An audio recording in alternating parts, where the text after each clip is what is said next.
Welcome to Coffee with Grant and KZN Top Business. Thank you, Grant. Today we're sitting with Rowan, Klerk from FD Centre. How did it all come about? And we can move on from there quickly. Okay.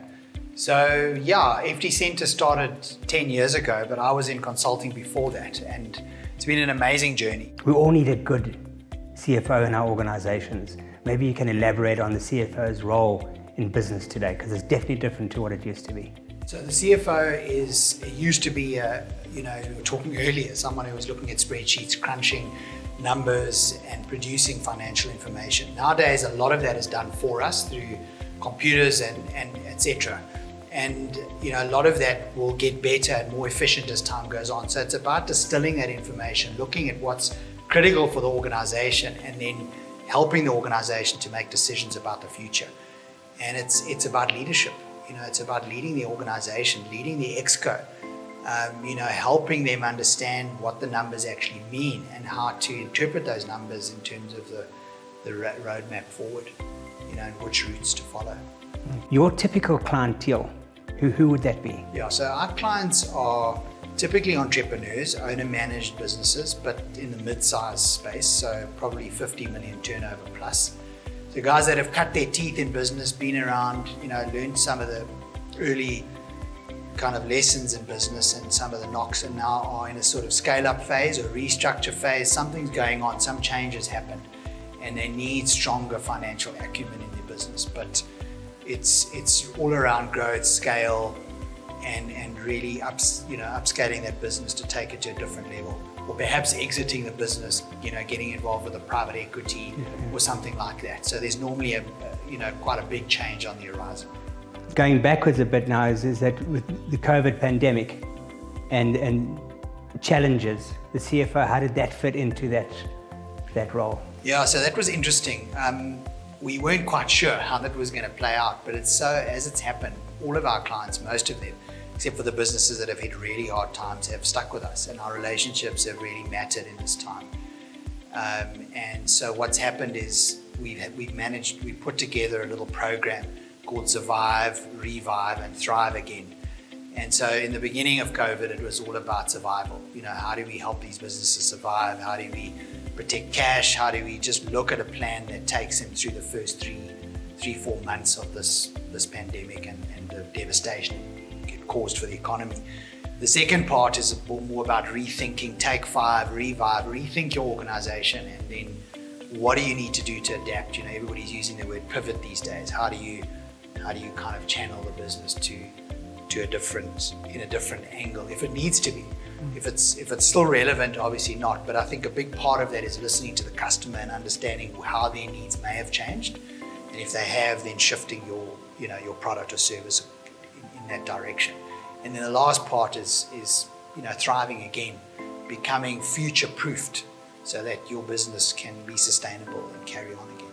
And I think what I said was that we need to kind of be quite comfortable with that, because it's about being agile and adaptable and nimble, as a business, as individuals, so that we can move and shift with the changing times. And I think it's probably quite arrogant of us to expect that tomorrow might be a replication of today, and so on and so on. So when this kind of change happens, we get thrown off our little pedestal. But at the end of the day, change is there, and I think if we can just take it on board and listen to our customers more, listen to what's going on in the environment around us, we can adapt more easily to the changes.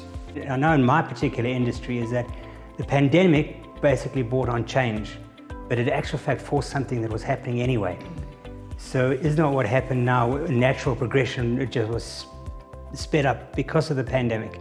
Absolutely, and I think certain industries have been forced into dramatic change. Look at retail, all gone online, but those signs were there before. And certain industries won't go back to what they were. Others will. Places like entertainment, a restaurant will be a restaurant, but it might have to provide a different experience at a different price. So I think everyone has had to be forced to look at this long and hard and understand where they are in the industry and what part of the value chain they play and how that industry is affected. So it always starts with a big picture. what's going on in the economy, then what's going on in my industry, and then how does that impact me as a business.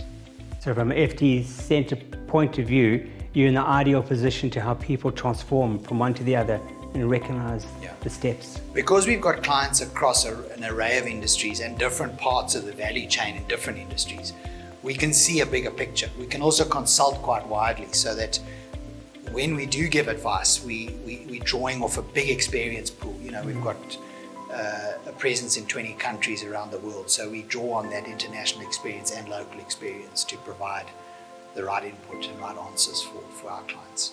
The obvious question is, what advice would you give to companies and clients going forward? So the future is uncertain, as I said, but it's about really just consolidating where you are and looking after your people. I think, looking after your staff is paramount. I mean, everybody says customers, yes, customers must be looked after, but I think staff are paramount, particularly the good ones, because they're the ones that are going to help you go forward. A business is not just comprised of its assets, it's the people, and I think that's really important. So I would say empathy for the people and looking after the people is key to driving that business forward. And then, looking after the fundamentals in finance, good financial management, protecting your cash, making sure that the cash flow is sound, going forward, and how that business model works needs to be quite robust. Looking after stakeholders, just generally, your customer relationships, your supplier relationships, your shareholder relationships, but all of those are important in the ecosystem for the future of your business. So taking the short-term sort of selfish capitalist view would not be advisable from my perspective, as it might serve you in the short term, but it won't serve you in the medium to long term. So I would say we're going to emerge as a different society that looks after each other more and is more codependent as we go forward. So it goes back to how important is the CFO in business today? I think you're the best person to answer that. So I would say the CFO is integral. He's part of that exco team, and he or she are giving advice, and a lot of people are looking, because finances are key to, at the moment, and to the future of driving the organization, and everybody's looking for funding on how they're going to fund their future growth.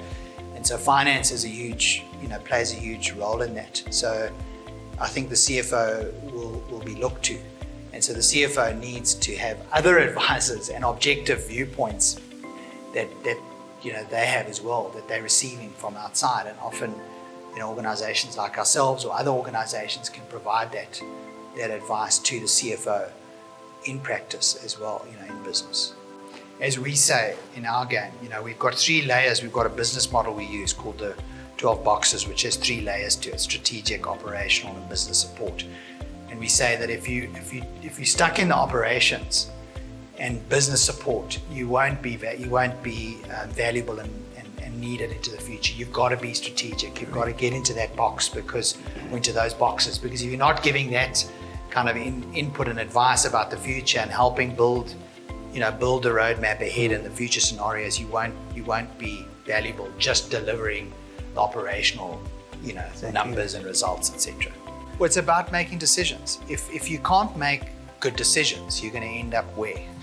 Nowhere. So you're going to make bad decisions about your future, and you'll end up not successful. If you make good decisions from the information that's flowing, and you have good advice around you, and that information has been distilled, the simplicity at the end of complexity, and the boards are given good advice, they'll make good decisions. If they're not, and I think that's what we do for smaller organizations. We're able to be there and give them that mini board that can make critical decisions, so they're much better equipped for the future, as big organizations should be.